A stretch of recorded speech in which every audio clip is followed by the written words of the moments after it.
Ce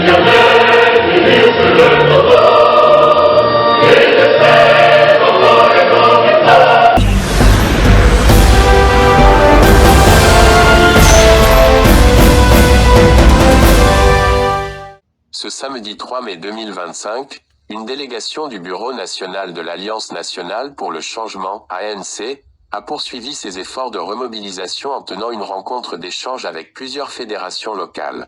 La formation politique dirigée par Jean-Pierre Fabre a réuni les représentants des fédérations suivantes: LAC 1, LAC 2, LAC 3, LAC 4, VAU 1, VAU 2, VAU 3, VAU 4, Bamono 1 et 2, Yoto 1 et 2. Cette rencontre a été l'occasion de faire le point sur plusieurs sujets majeurs, notamment les démissions enregistrées au sein du parti au cours des 2 dernières années, les élections municipales, prévues pour le 10 juillet prochain, le débat autour du père de la nation et de l'indépendance, le meeting prévu ce dimanche 4 mai à Akassimé.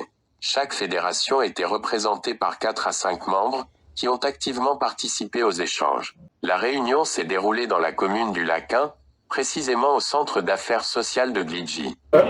Très important, parce que ce n'est pas la fédération de Lac, il y a la fédération de Vaud, de Lac, de Yoto, c'est une partie de la région maritime.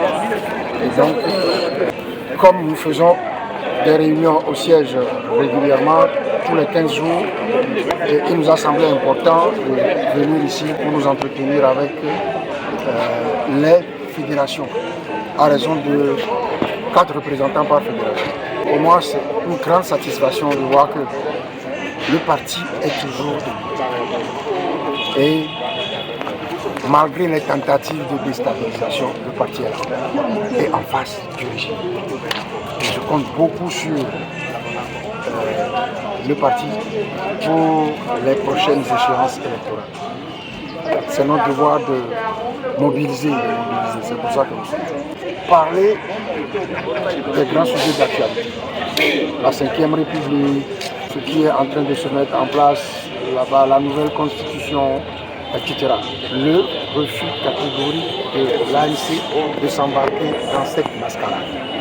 Ça, c'est donc la situation sociopolitique. Ensuite, il y a les élections. Il faut remobiliser les fédérations pour affronter ces élections dans les meilleures conditions. Voilà. Malgré les tentatives de déstabilisation de nos adversaires. Est-ce que ça vous étonne? Nous avons été les premiers, malheureusement, nous avons été les premiers à dire quelles étaient les intentions de M. Faure Gnassingbé. Il veut contourner l'élection présidentielle parce qu'il connaît son niveau de popularité insignifiant au Togo. Et donc, il veut être désigné par son parti. Il maîtrise bien, il a les moyens financiers pour contrôler son parti. Et la Constitution est écrite pour permettre au RPT unir de désigner le chef de l'exécutif et ensuite l'Assemblée nationale ne fait que prendre acte de la désignation du président du conseil par le RPT. Donc on a compris ça dès le début. C'est pour ça que nous rejetons fermement, farouchement ce qui est en train de se passer, qui n'est qu'une parodie de démocratie. Et que nous invitons tout le monde à assister au meeting de demain. Nous allons donner des explications.